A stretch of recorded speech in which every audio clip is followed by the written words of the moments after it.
Dharma, transformando vidas. Com o pastor Wilson e pastora Cristiane de Oliveira. Igreja Evangélica Avivamento para as Nações traz para você cura, libertação e transformação de vida.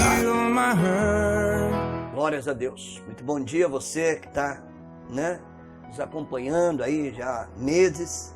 Privilégio muito grande estar falando da palavra de Deus ao seu coração. Na semana passada, nós falamos sobre aquele episódio, de Ezequiel, no capítulo 37, o Vale dos Ossos Secos.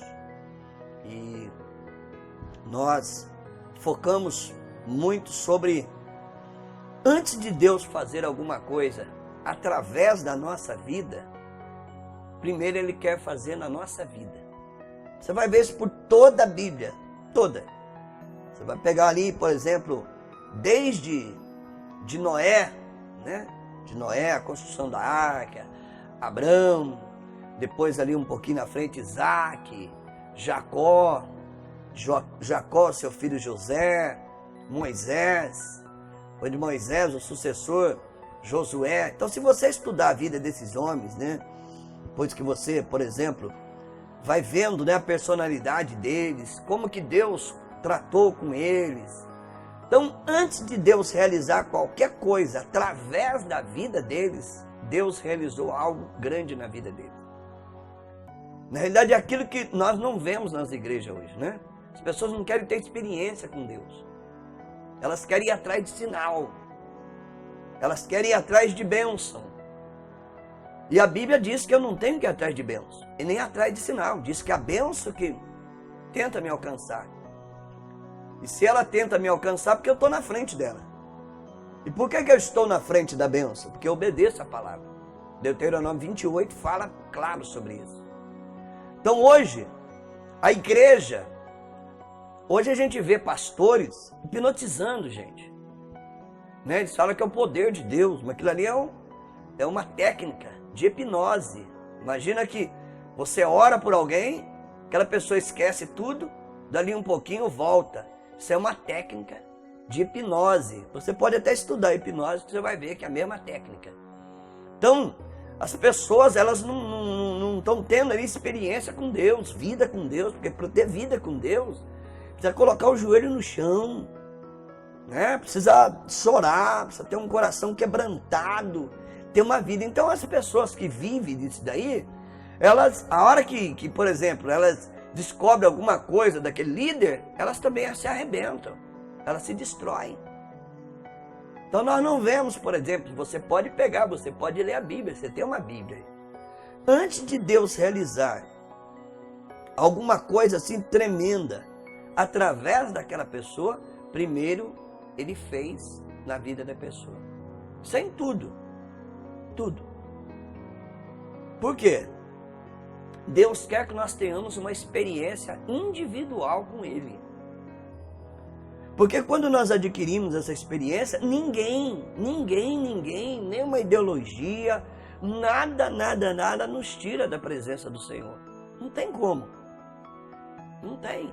Porque você tem uma experiência com Ele, independendo do que você está vendo, o que eles estão falando de você. Não é? Por que as pessoas, por exemplo, eles desviaram do caminho do Senhor? Para mim, é porque eles nunca tiveram o Senhor. Eles nunca tiveram o Senhor. Então, eles desviaram do caminho do Senhor. Nunca tiveram uma experiência. Talvez participaram de uma igreja, Ali na igreja foram orientados, passaram ali por alguns processos. Cada igreja tem o seu processo. Se tornaram até um pastor, se tornaram até um músico, um dirigente de louvor, e desviou. Por que ele desviou? Porque ele nunca teve experiência com Deus. Porque quem tem experiência com Deus não desvia, não. Ele passa pelo vale da sombra da morte, mas ele sabe que o Senhor está ali. Então a gente precisa ter essa experiência com Deus. Porque quando nós lemos, por exemplo, Mateus 24, onde Jesus fala dos finais do tempo, nós estamos vivendo, Estamos aí, bem dentro disso. diz que iriam aparecer homens que eles iam fazer, né, descer fogo do céu. E se for possível, ia enganar até os escolhidos. Eles iam fazer descer fogo do céu. Então as pessoas estão atrás de sinais, né? Elas querem ver, parece que precisa ter um sinal para eles terem o Senhor. O próprio Jesus falou: olha, geração incrédula, vocês estão querendo ver sinais daqui, sinais dali? Então, amados, nós temos que ter experiência com Deus. Então, no Ezequiel 37, nós lemos aí a semana passada, que a mão do Senhor estava sobre ele, e por seu espírito ele me levou a um vale de ossos secos. Versículo 2: e ele me levou de um lado para o outro, e pude ver que era enorme o número de ossos no vale, e que os ossos estavam muito secos, ou sequíssimos. Então, não era simplesmente osso seco, ele já estava no último estado ali, daqueles ossos, sequíssimos, já não dava para fazer mais nada.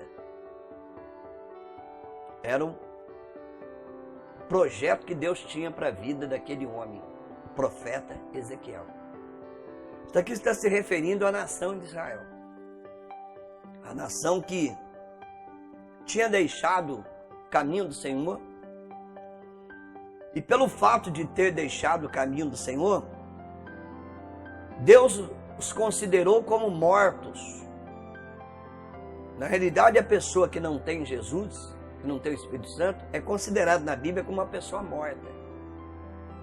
Isso prova, né? Por exemplo, a pessoa que não tem Jesus, sempre ela está procurando aquilo que faz mal para a sua vida e para a vida do próximo. Sempre ela está procurando alguma coisa para destruir a sua vida. Começa a perceber isso. Todas as pessoas que não têm Jesus, sempre elas estão procurando algo para destruir a sua vida. Né? Sempre eu digo na igreja, uma pessoa tem coragem de comprar um maço de cigarro, fumar, jogar um tanto de veneno para dentro do seu organismo, e muitas vezes questiona: lá na sua igreja pode fumar? Lá na sua igreja pode usar bebida alcoólica? Quer dizer, a pessoa está jogando um veneno para dentro do seu organismo, não tem uma consciência nenhuma, né? Porque ela associa isso ao prazer, à alegria, e na realidade é um engano de Satanás que está destruindo aquela vida. Por quê? Ela sempre buscando a morte. Então começa a perceber a vida do ímpio. Você não está julgando, você não é julgar, você discernir, tá? O próprio Senhor, ele fala para Jonas, quando Jonas estava ali indignado, né, com relação à cidade de Nínive, ele diz: esse povo que está aí, eles não sabem discernir a mão direita da mão esquerda. Para você ver o entendimento deles, né? Claro, eles se mostram cheio de cultura, cheio disso, cheio daquilo e tal, mas ao mesmo tempo você vê essa pessoa se destruindo, né? Cometendo ali uma autodestruição, no nome da alegria. Na realidade, por quê? Porque eles não têm o Espírito de Deus, eles não têm Jesus. Quem não tem Jesus não tem vida. Ou seja, ele se mata a cada dia. E ao mesmo tempo, as pessoas que estão ao seu redor, ele está matando também. Ele está destruindo. Então, para Deus, na Bíblia, quem não tem Jesus, quem não vive com Jesus, é considerado como morto espiritual. Quando você lê, por exemplo, Efésios capítulo 2, diz que nós fomos vivificados, que antes nós estávamos mortos com nossas ofensas e pecados. Nós éramos filhos da desobediência. Nós estávamos sob o comando daquele que comanda esse sistema maligno e perverso, que leva as pessoas ao auto-suicídio, né? Porque suicidar não é só pular de um prédio, pular de uma ponte, colocar uma corda no pescoço ou um revólver e dar um tiro no ouvido. Suicidar, você pode ter um suicídio lento, se matando, né? Tem muitas pessoas que associam alegria ficar a noite inteira dentro de, por exemplo, de um local ali escuro, um local fechado, com dezenas e centenas de pessoas pulando, se drogando, bebendo. Eles associam isso à alegria. Na realidade, eles estão se matando, se destruindo, se suicidando. Porque eles não têm Jesus. Quem não tem Jesus não tem noção de vida. Não é? Não tem noção de vida. Quer dizer, está destruindo o seu próprio corpo. É o único patrimônio que ele tem aqui na terra, ele está destruindo. Não é? No nome do divertimento, que está sendo alegre com aquilo. Isso não é alegria, isso é destruição. Quando nós não tínhamos Jesus, nós fazíamos isso também. Mas depois que nós encontramos Jesus, nós fomos orientados. O Senhor dá sabedoria para que a gente possa, por exemplo, sair disso. Então, quando nós deixamos Deus, nós entramos debaixo de um domínio satânico. E aquele domínio satânico nos leva a buscar a morte todo dia. Todo dia nós estamos buscando a morte. Todo dia. Então, o que é o vale de ossos secos aqui? É uma nação, é um povo, a qual eu estou e você está. Dentro da tua casa, você está convivendo aí num vale de ossos secos. Eles não têm Jesus. E pelo fato deles não terem Jesus, quem comanda essas vidas? Eles são comandados por uma ideologia. Quem está por trás dessa ideologia? Eles são comandados por alguém. Alguém quem? É a consciência dele? Se o homem não sabe nem o que vai acontecer amanhã. E vocês são orientados por quem? Nós somos orientados pela palavra do Senhor. Nós somos orientados por Deus. E não é simplesmente uma voz que fala aqui no meu pensamento, e mediante aquela voz eu vou fazendo. Né? Quer dizer, o meu coração. Meu coração falou isso, eu vou fazer. Meu coração falou aquilo, eu vou fazer. Nós não andamos por isso.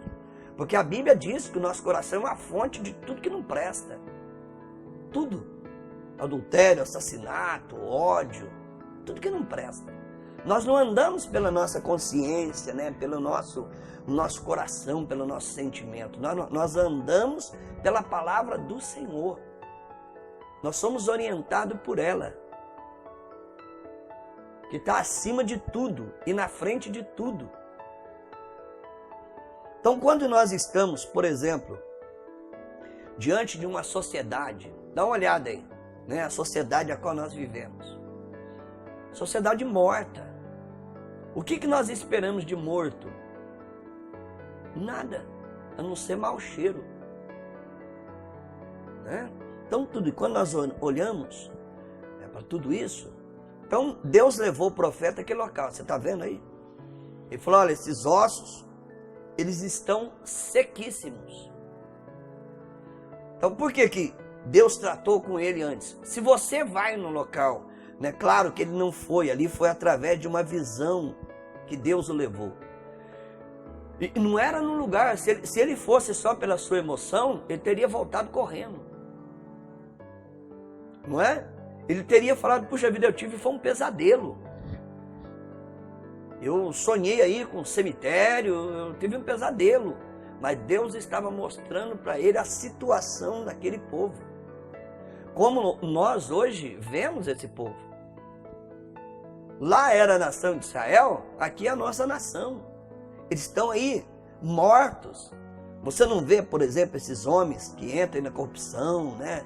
Matando o outro, tudo, quer dizer, eles estão mortos. Na realidade, eles estão sendo conduzidos pela força demoníaca que está na vida deles. Porque eles não têm Jesus. E pelo fato deles não terem Jesus, eles se matam e tentam matar os outros também. Tentam matar os outros. Então Deus mostrando a nação de Israel. Então quando você lê, por exemplo, Ezequiel 37, do 1 até o 11, quando você vê, por exemplo, o 11, que fala sobre a nação de Israel, diz assim: então ele me disse, filho do homem, estes ossos são toda a nação de Israel. Eles dizem, nossos ossos se secaram e nossa esperança acabou. Né? Quer dizer, tinha acabado a esperança deles. Eles não sabiam nem por que estavam lutando, né? Então Deus mostra aquilo ali, trazendo a realidade do que eles estavam vivendo. Porque eles tinham deixado o Senhor de lado. Quando você deixa Deus, o diabo entra. E ele entra para quê? Para matar, roubar e destruir. Não existe outra coisa aqui. Então Deus pega o profeta, mostra para o profeta, depois de ter tratado com ele, trabalhado com ele, porque a missão era difícil. A missão era levar um povo considerado aí, quer dizer, seco, não sequíssimo, ou seja, não iria aproveitar mais nada daquilo. Se fosse, por exemplo, simplesmente um desses profetas que a gente vê por aí, ele desiste. Hoje você coloca alguma coisa na mão de um líder, ele anda ali 2 semanas, ou anda 2 meses, ele para. Você coloca muitas vezes uma obra na mão de um pastor, ele fica 3 meses numa cidade, ele para. Ele volta e volta reclamando e murmurando, porque não tem vida com Deus. O projeto dele é projeto dele, não de Deus. Talvez ele quer estar naquele local para, né, se enriquecer ou aproveitar daquela situação, mas ninguém fica. Ninguém fica. Porque para a gente enfrentar isso daí, nós temos que ter vida com o Senhor. Não é algo de emoção, porque simplesmente eu vi o outro fazer. É vida com o Senhor. É vida com Deus. Né? E na realidade você vê, né? Ah, não, porque eu vou para lá, porque lá é melhor. Lá é uma cidade legal. Lá vai ter condições para os meus filhos. Quer dizer, Deus levou o profeta numa situação, humanamente falando, impossível. Quer dizer, um pastor comum, um líder comum, você vai pelas tuas emoções, pelas tuas ideias. Mas quando nós temos vida com Deus, pode ter certeza que Deus nos leva em locais assim que é impossível de ser realizado algo humanamente falando. Porque Deus quer realizar através da nossa vida. Quem não tem vida com Deus, meu amado, ele fica procurando ministério, procurando igreja, não é? Para satisfazer o seu ego espiritual. A própria Bíblia diz lá em Timóteo, no final do tempo eles iam buscar profetas, mestres, pastores, de acordo com os seus comichões. A pessoa não tem vida com Deus, não.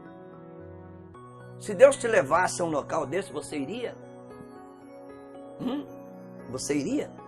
E por que você não vai? Porque você não tem vida com Ele. Você até é um religioso, gosta de ir ao culto, mas não tem vida com o Senhor. Você faria a arca que Noé fez? Você não faria nem um carrinho. E por que ele fez aquela arca? Pensando nas pessoas que poderiam entrar ali e serem salvas. Você faria, por exemplo, o que Abraão fez, e depois Abraão? Você faria? Você faria o que José fez? Saiu dali, né? Ameaçado pela própria família, abandonado. Quantas pessoas a gente vê na igreja hoje chorando? Sabe o que é? Meu ministério não vai para frente, porque eu tive meu pai, da minha mãe, lá na infância eu apanhei, eu fui abandonado. Eu nunca vi José reclamando disso na Bíblia. Eu nunca vi. Eu nunca vi. Tanto é que usam muito aí, né, sobre Manassés e Efraim, com uma técnica de hipnose que estão fazendo, e na realidade ali, ou seja, eu esqueço. O que é esquecer? Esquecer não significa lembrar mais. Porque a partir do momento que você não lembra, está acontecendo alguma coisa estranha na tua mente. E muito estranha. O que é esquecer? Eu não vou ficar parado no meu passado. O meu passado não vai agora ser problema meu futuro. Ele não vai trazer consequência no meu futuro. Então eu tive isso lá no passado, eu fui lá pisoteado, eu fui enganado, mas aquilo ali serviu para eu ter um futuro agora maduro na presença do Senhor. O que a gente vê dentro da igreja, não, porque o meu passado, sabe o que é, apóstolo, sabe o que é, pastor? É porque eu tive um passado, eu também tive um passado cruel. Eu tive um passado que eu comia coxinha no chão ali, para alimentar, para não passar fome. Mas o que isso trouxe na minha vida? Trouxe experiência, trouxe força. Eu não fico parado no meu passado, olhando lá, olha, o meu pai e a minha mãe, eles fizeram isso comigo, eu apanhei. Se eu apanhei, graças a Deus, hoje eu sou um cidadão de bem. Que é melhor eu apanhar do meu pai e da minha mãe do que apanhar da polícia. E mesmo que tivesse apanhado da polícia, a partir do momento que você aceita Jesus, você se torna uma nova criatura. Não é? Não, eu não estou conseguindo ser um líder, porque eu tive isso, porque eu tive aquilo. É porque você não tem vida com Deus. Você não tem. Porque a partir do momento que você tiver vida com Deus, não é que você vai esquecer. Como que eu vou esquecer meu passado? Claro que não. Se eu esquecer meu passado, eu tenho que procurar alguma situação, e até o próprio Deus falar, Senhor, está tendo um esquecimento, eu estou tendo algum problema na minha mente. E muito sério. E muito sério. Não é esquecer, mas não é trazer, né? O que significa que José falou lá, não é trazer, por exemplo, o meu passado agora para consequência no meu futuro. Eu não posso fazer nada no futuro, porque agora no meu passado eu tive isso, tive aquilo. Jesus, ele levou isso sobre a cruz do Calvário. É ou não é? Se tem alguma coisa, pediu perdão, consertou tudo aquilo, parte para uma nova vida. As coisas velhas se passaram e tudo se fez novo na minha vida. Lá em 2 Coríntios 5,17 fala claro. Então foi isso que José citou. Foi isso que ele citou. E hoje nós vemos, né? Ah, porque você esqueceu, dali um pouquinho lembra. Isso é uma técnica de hipnose, isso é perigosíssimo. Tá? Isso não é poder de Deus, não. É técnica de hipnose, pode estudar para ver. Então, meu amado, José tinha tudo para ser um infeliz, né? Veja bem, depois do sonho dele, os parentes ali, os próprios irmãos, na verdade eles tentaram matar José. Foi jogado ali numa cova, depois que viu que estava vindo ali um povo que estava indo para o Egito, vendeu José, foi trabalhar na casa de Potifar, mulher maligna de Potifar, inventou uma mentira contra ele, caluniou, ele foi preso. Olha para ver, tinha tudo para dar errado, tudo. Mas ele usou aquilo aí como uma experiência para Deus tratar com ele. E Deus foi tratando com ele, foi tratando. Você vê na vida de Moisés também, né? Quer dizer, ele sai corrido do Egito. Ele vai para o deserto. Lá Deus trata com ele. Depois ele vem. Você vê a vida de Josué. Né? Sempre ali perto de Moisés, Deus tratando com ele. Mas antes dele, né, passar ali pelo Rio Jordão, começar a conquista, trabalhar, por exemplo, com filho, né, filho de um povo que tinha sido ali rebeldes, um povo frustrado.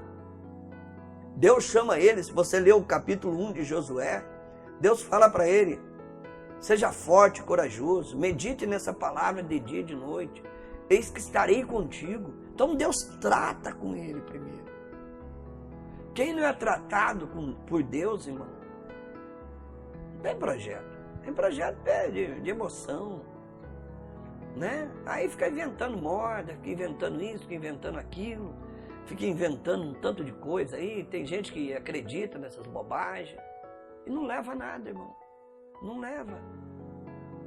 Não leva. Qual a nossa diferença, meu irmão? Ser tratado por Deus como, né, qualquer outra pessoa. Qual a diferença?